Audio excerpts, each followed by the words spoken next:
Absolutely splendid stuff. Demonas live in session with Bay of Pigs, and there are 2 more tunes to come. And who would like to step up and introduce the rest of the band? Jack, do you want to do that?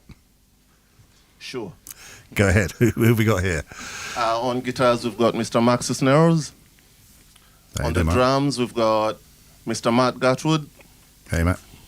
On the organ, we've got Mr. Paul Vivari. And my name's Jack. I'm on the vocals. Hi, how are you? Very good, and it's great to have you here as well. Some live shows to come, of which more in a bit. The latest LP, Apocalyptic Boom Boom. Listening to that and having listened to previous records, I just wonder how these songs come together. What is the process? What do you do? Where does it start? Where does it finish? What happens? Usually it's one of us will bring in a thing, and then we all work around it and play it and put it together and just jam it out. But it usually will start from one idea, and then it just comes together. And central to that, of course, Jack, is the lyrics you provide as well. It's lyrically powerful. It's also can be quite dizzying in terms of trying to catch up with. And thankfully, in a way, it's very lazy to go to lyrical printout online, but I couldn't find any. So that's fine. So you have to listen, and then you listen again. But how do you gather those ideas, those lyrics together? How does that happen? I rip off all my heroes.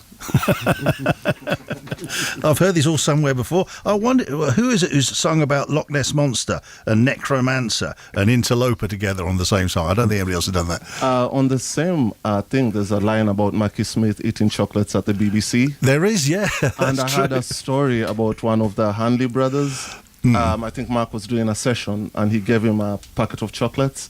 And then he sang a line about someone like an idiot eating chocolates, which I thought was really mean. As part of a session version of a number. If only there was somebody here who could verify that sort of story. I wouldn't know. Without talking to my solicitor beforehand, I couldn't possibly comment. Though it's funny, Jack. I mean, I was walking into the building tonight, and you came over and introduced yourself. And within like a nanosecond, it became very, very apparent that you were a Mancophile. I mean, you were saying, "Oh, do you still see the Hanley brothers?" And then the conversation just went all around Joy Division and various different Mancunian things. And then we also discussed the possibility of you going to various musical landmarks in Manchester. So what's on your wish list? That's a good question. There's a bridge where, I think you told us about it, there's a bridge where Joy Division took the photo. Yeah. We were thinking of going to the Salford's Lads Club and giving it one of those. Right. The Marcus Smith mural, you told me it's a cheap shop. You see, Prestwich. It is, and that's very, very kind of, it makes a lot of sense, because if you go there at the right time of day, you can have your dinner at the same time. I know, but more importantly, my whole life I've been told how grim the North is. But it's really nice here. What do you guys complain about? Well, do you know, it was Marky Smith who probably had painted it as a little bit grim here and there. So, you know, you're probably having a go at the wrong guy here. But, you know, I was just inspired. So, you know, there's a mastermind quiz on TV over here, and I've got Master Mank here, which is just to put you on the spot, right? So it does relate to some people that we've discussed already. Okay. Question number 1. Steve Coogan's brother, Martin, was a singer in which baggy band? Oof. Bit of a marine thing going on. I don't know. Next question. Mock Turtles. Mock Turtles, okay. What was the studio in Rochdale once owned by Peter Hook? The studio? Yeah. That wasn't the Strawberry Studio. No.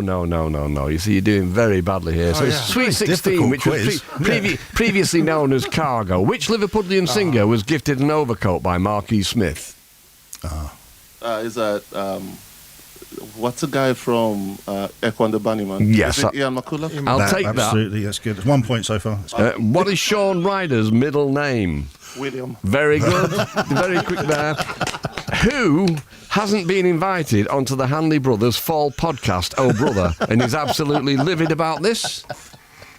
It's not you. It's you, isn't it? Yeah. Oh, now, getting off that subject, so this is the first time the band has been out of the US, isn't it? Mm-hmm. Yes. Okay. And I believe, Jack, you've just been granted US citizenship. Yes. So are those two things related? Yes. Right, okay.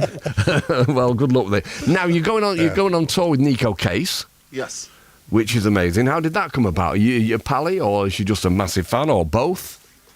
Both. I met her on a tour. I was playing with Shannon Shaw from the Shannon and the Clams, and she made a solo record. And Nico took her out on tour. So I met Nico on that tour. And then she just was like checking out Demonas like after, maybe like a year or so after. And she was like, this band is incredible. And she's been really great to us. And she's been talking us up in interviews and on her book tour, playing some of our music. It's really great. And she asked, and she really wanted us to do like the whole North American tour, but we couldn't do the whole thing. So, but we're doing half. And she's just incredible. Great. All right, well, that's excellent. Something for everybody over there to look forward to. She has her lane when she's telling stories is like stories about animals attacking people. Right. She can go for hours. And they're all really scary stories. Ooh. Right, okay. Note to self, never get Nico Case in session. Oh, yeah, she's a good storyteller, though. No, she has some great really story. brilliant storyteller. Yeah, she's very good. Now, Mark, we have met before with Kid Congo and the Pink Monkey Birds. There's a record looming large, is there? There's a 7-inch that's coming out in the fall. We're doing dates in the U.S. in the fall, and that new single will be out, and possibly an LP. We'll see. Fabulous, okay. You mentioned Manchester. We should mention DC as well, where you're from, and the music scene to which you're committed and keen to publicise, and also keen to keep local venues going. How is it going? What state is it in at the moment? How are things there? A lot of venues closed, but there are still some, and they seem to be back in action, and everything seems to be going well. There's one group in DC that has a few venues, and they just opened up a small one, but almost to compete with a couple of other of this similar sized rooms, and that's a real bummer. But I guess there's room to go around. Do you have a list of bands off the top of your head that we should be investigating? Bedmaker. Right, okay, that's one. Clear Channel. Okay. Foul Swoops. Okay.